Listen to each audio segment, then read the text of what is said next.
What can you do in Dead Island 2?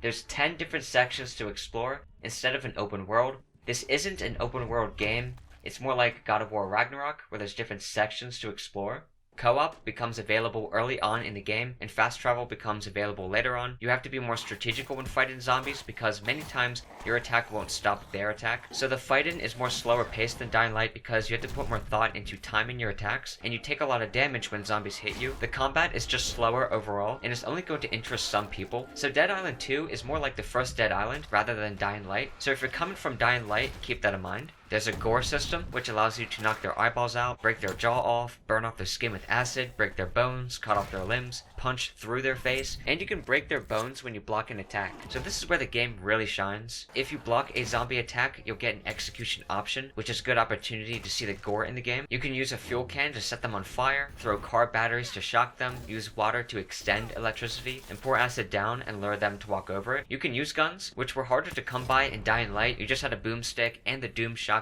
if you did the Doom shotgun exploit, but in here you can actually buy them, unlike Dying Light, and you can even get them early on in the game if you have the deluxe or up editions because of a golden weapons pack, which you can redeem by going to Ocean Avenue, then the Trader Dougie in the Sterling Hotel. To redeem all your different content packs, that video is in my Dead Island 2 tips playlist in the description below. So you can buy guns, melee weapons, consumables, and parts at traders, which are marked on the map with the $sign. Equipping different skills actually changes the gameplay. For instance, you can block or dodge in this game, but you can't do both. Which skill you have depends on whether you equip the block skill card or dodge skill card. There's cards in each category that do different things, like drop kicks or gaining health or damage when killing zombies. So you can select all types of cards, but you only have a select few to choose from within each category. You can also combine cards like the ability card Dash Strike, which makes you dash forward to strike enemies, with the survivor card Vivisection, which makes you regain health when doing the dash strike. There's also cards specific to the character you chose when starting the game, which are called Slayers, and they all come with different stats, like more stamina, more damage. On the right side, you'll see 2 cards I automatically get because of my Slayer, which is Danny.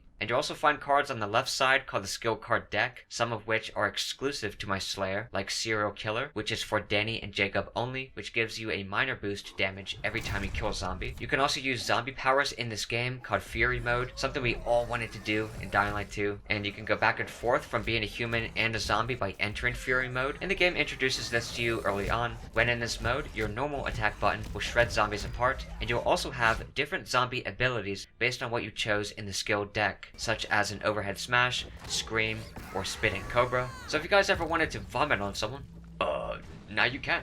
Some cards have what's called an Autofage skill, which gives you both a positive and negative perk. What's the point of equipping these cards if they have negative perks? Well, the more you use these type of cards, the more you progress in the Autofage Tiers, which means the more of a zombie you become. In the highest tier, you'll be the most powerful as a zombie, but the weakest as a human. And you can fight different zombie types in the game, such as runners that dive at you, bigger zombies that have 2 moves, which are punching and slamming the ground, fire and acid zombies. If you want, you can keep the fire or acid zombies alive so they hit the other zombies. Zombies with tanks on their back that explode, soldiers with grenades on them, so once you hit them, they can blow up other zombies for you. Zombies with explodable blobs on their bodies, and zombies with long blades. And just a bunch of other zombies dressed in different ways. The story is pretty short, but you can do side and lost and found quests. Lost and found quests are just finding lockers or people. Many of these give you weapons, curveballs, and mods. In this game, throwables are called curveballs. For weapons, there's a lot of variety, like pistols, bats, clubs, knives, pitchforks, hammers. For the curveballs, there's a chem bomb which stuns them, caustic X-bomb to explode acid, meat bait to attract them, shuriken and electric ones, pipe bombs, molotovs, nail bombs, and more. So that's what you could do in the game. I'll also post a review on the channel soon as well. If you're on the fence and not sure, I'm giving away a free copy of the game to someone that becomes a member or donates during my YouTube streams. And I'll be streaming right after I post this video, so I'm streaming right now. If you guys enjoyed learning more about this game, I'll also do it for other games as well. I'm also going to do giveaways for all the weapons and items in this game to help you guys out. So if you guys would like to join our Discord to get notified for those giveaways, as well as social media and my playlist for the game, all that's in the description below. If you'd like to see more tips and clips, like and subscribe for more. Thanks for watching, and I'll see you next time.